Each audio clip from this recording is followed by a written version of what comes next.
It's your girl, Kool Kase. Tune into my YouTube channel every Wednesday at 7 p.m. You heard it right here. Every Wednesday, 7 p.m. It's Kicking It with Kool Kase. It's 7 o'clock. Kicking It with Kool Kase. What up, world? It's your girl, Kool Kase. Must be Wednesday, 7 p.m. because you tuned in with me right now. Got a special guest in the building today, straight from the city of Pittsburgh. Self-made. What up? It's your girl, Kool Kase. Got the homie BOLO in the building right now. You heard me in here, so stay tuned in, get some good, get comfortable. I'm about to get real close and up perfect with BOLO.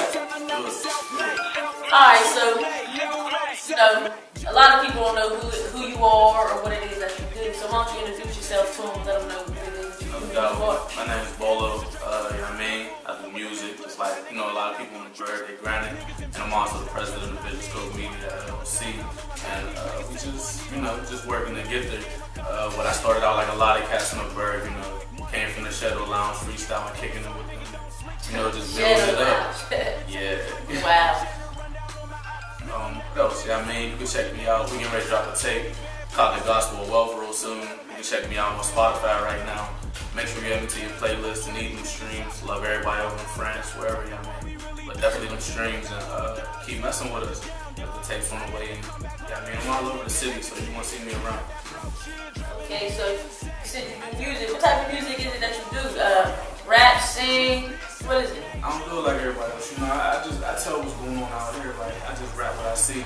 It ain't really like it's trap or it ain't all that. It's just my stories and my view. It ain't good, but it ain't bad. It's just, it's motivation for real. I come from the same story that everybody else comes from. So I give people something that they can relate to, you know what I mean? I don't really give you that bouncy music and all that shit. Like, this ain't for them type of people. This is just for people that need something to relate to where they going through the struggle trying to get there. You know, you can get it out the mud. So that's what I think music is. Alright, so how long you been in the music game for? I mean, you mentioned the Shadow Lounge, so, you know, Shadow Lounge is a little bit back. A lot of these upcoming rappers and artists in Pittsburgh might not know about the Shadow. Shadow Lounge, man, I've been doing it for a minute since like a young kid, like a kid. I took it to the Shadow Lounge and I started getting serious, you know, just like freestyles here and there. They had this, I don't know if you ever seen artists rap with like the drums and shit. Yeah. They be in the plan and it be like, I just go off for hours just rapping. They be like, damn, they don't stop. But then I started really making music probably when I got to like CEA. I went through the Community Empowerment Association with a lot of dope artists that came out. I used to actually work there. Yeah, it was a dope organization. They had some good people there, so I went through that. I went through Ime Alaquiva's Hip Hop Academy. You feel me? I went through a lot of the little programs while I was young. And then, you know, it really molded me into an artist working with like a lot of producers. I had a chance to work with Ricky P a lot before, you know, he took out the Taylor game. But Ricky P like really molded my team. Like they really helped us a lot. So definitely. Alright, so you've been in the game some time now. So, you know, from when you first started in the game and to how it is now in Pittsburgh, the music scene, what would you say? How would you say the difference is, or how would you compare it? I don't know, man. I think artists got a lot of threats here. Not like family threats, but like business opportunity threats. You know, probably like clubs and everything. We ain't got as many venues as we had. Cause you used to go down to the strip, you know, and go all out. I was there whenever Ludic was there with Dillinger. You feel me? Trying to get a show off Shooter Rich back in the day. Shooter got me my first show as a kid. But back from there, then next I started going over to the South Side. I seen it all come and go, transition definitely to be young. So I worked with everybody that everybody won't work with it. I don't know, I just seen a lot, so I feel like I got a chance to grow and be able to do things on my own. That's where like the entrepreneurial aspect comes in. But like the way music's changing in the Berg, I mean, it's beautiful. There's so many different artists, different styles. I just wish more artists would come together, you know. Yeah, definitely more artists definitely need to come together instead of looking at people as competition. You know, join forces and network. You know what I mean? Definitely something smart to do and wise to do. So, since you got an upcoming project, your team. Yeah, we've been working on it for a minute now. Just I don't know, just the grind in between it, but now we're really taking it serious. It's called The Gospel of Wealth. We've been working with more French track makers. I got you. Them is pretty much my main guys I go to for production. Just kicking it with them, definitely Tread. And we just been pushing it together. It's really a take. You know, a lot of people say they get money, they make money, but people don't understand money. See, a lot of people say that they get money, but they don't know how to keep money. So they be going broke. You know what I mean? I'm looking more at wealth. A lot of people tell you to be rich, but they don't tell you to be wealthy. So when it's taking, teaching people long term, but you know, the regular process, I'm still giving people motivation, but I'm just giving people bits and pieces here. Like the average person, you know, they look for a good company to work for. People like me, I look for a good company to back. You know, as simple as that. Okay. Everything you mentioned Lamar friends. We actually use Lamar for, you know, a lot of our videos and things. Yeah, so that's not bad. Big ups to him. You know what I mean? He a cool cat. Alright, so your team, what you say is vision? What, Vision Scope Media, it's pretty dope, you know, it was actually a typical story. A lot of college students, they went to college, you know, came out, probably like, they came out and everybody wasn't getting jobs, you know, they sold you that dream, you gonna get a job and you gonna eat. Well, I came out and it was like, I'm still black, you feel me? It ain't a black and white thing, but sometimes it can be. I look, you know, look at me, I don't look like them, you feel me? I look like I'm still in the hood, so, yeah, I mean, instead of like crying about it, it was make a job. That's what I decided. You know, I represent entrepreneurs. That's what I do in my music too. It's all around. Alright, so with the Vision Scope Media, that's what it's called. Yeah. So what you do video production or just? We do it all. It's like a one-stop shop. We do videos, graphics, websites, brand management. We get a chance to put our hands in a little bit of everything. You know, and like really the goal is to bring everybody's vision to life one at a time.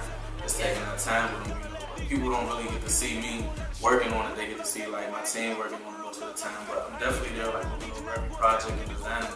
So, okay, that's cool. So back to this release that you got coming up. You got a date for it or anything like that? We got a date. We probably like I really want to say like March. That's what we aiming for. But you know the process. I'm taking you on a journey with me as we do it. So y'all make sure to keep over my Instagram SMG_BOLO412. And you could also find me on YouTube under BOLO. Just taking y'all on that journey with us. Because it's just as important as the project is like to me, it's going to be important to you guys. I'll make you guys a part of it. So definitely, man, keep up with it. Okay, definitely. You got any shows or anything coming up? Well, we're booking a tour right now. That's why I'm still here in the city. We've been just working on the tape, but just do a show out Philly. Like most of my shows, we throw on our own now. Because I mean, instead of going through other people, I don't know, man. I just think it's just a lot of flam and food business, so I don't really get down with it like that. But there's a lot of good people here. But then that, you know, some people just got good intentions but bad actions. And I learned a lot as a kid, you know, just I was young. I think I seen another artist on the show. He explained that he was young and he had to get burned a couple times. You feel me? So it's almost like you walk the fire a little bit, like somebody set you on fire. Oh, I'm gonna play you this time. I'll play you this time. It's like a rite of passage to the game, and you be like, damn, they got me again. But when you get older, I mean, you get smarter, you get richer. You feel me? That's just how it works. I know what you mean. We started doing our own thing as well. You know what I mean? And you mentioned that tour, and we was in contact with each other a little bit about that tour. So, how do people get on the tour? Or you open it up for the public? As soon as we get it all together, you know what I mean, y'all can definitely reach out to me, but definitely hit me on the book. And we doing it just like y'all, like every city we hit, like we just reaching out to artists like, yo, they don't want to work with us on it. Like there's real niggas in every city, you feel me? So when we go there, yo, you want to do this tour and get this venue.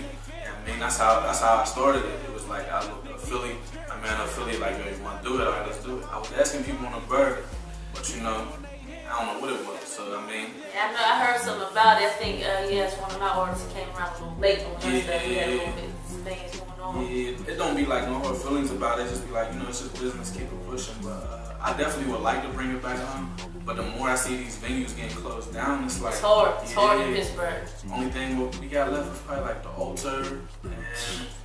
Not very. I mean, there's a couple spots, but like, I mean, you just gotta get in when you fit in here. And there's a lot of opportunities other places, but Pittsburgh's still home. I think Pittsburgh's a dope place, you know, to build and create, because you got a lot of time on your hands. It's not really the stage. Whenever I be out of town and be like, okay, there's people here and there. You know what I mean? But when you hear you just building, it's a practice city to me. I like to be here and work with people and just build and get real creative. It's real creative. Okay, I can dig that. So.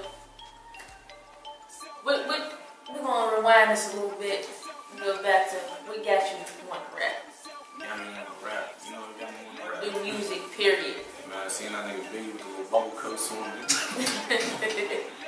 Hell yeah, like that's gonna be me and shit. But no, for real, my mom was an MC, you feel me? As a kid, she was kicking it. Yeah, I mean, she loved Rakim back in the day. But she was kicking it. She got this song called Balance Breeds Balance. Whole family know it. But she always rap it, you know what I mean? I always heard her as a kid, so.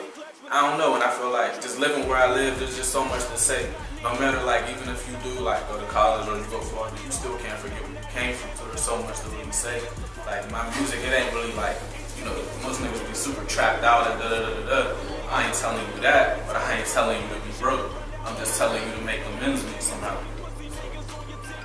Yeah, so what motivates you? What keeps you in the game? And, you know, you've been in for a while, so we know you've been in for the longevity, for the long haul. But what motivates you to keep you in it? When, like you said, coming up, you know, you get burnt here and there with trying to do shows, and you know, you got venues and things closing down. You got doors that's opening and closing, and you know, what motivates you? What keeps you like, this is what I want to do. This is my passion. I'm committed. This is what I'm doing. You know what? The saying was like, you can't quit something if you ain't never really been in it. Like I'm not really there yet, so I don't feel like I can quit. And whenever I'm out of town, I see the opportunity. I see it that I'm next to these people. Or like coming up, like I've been in the studio with these people and they tell me like this is happening, that's happening. And they be like, damn, like it could be real. You feel me? So it's like you just grinding it out, making it real. And the more you grinding it out, it becomes real. Like all you gotta do is have a solid plan and you gotta have that vision to see it to the end. Some people they get discouraged because it's just like it ain't happening right there and then. But like if you plant a tree, you feel me, you walk outside every day, you ain't gonna see the tree as soon as you put the seed down. So whenever you go out there, I mean you stick to it, it start growing a little bit. You be like, damn, it look like a tree up there. I could probably climb that bitch now. That girl Kool Kase. BOLO, you here. And you kicking it with Kool Kase. Self-made, living for the self-made. They want nobody to get to something like a self-made. Self-made, living like a self-made. Jumped out of that trap house with a refrigerator just for a pack. Get the game straight contact, since then I ain't never looked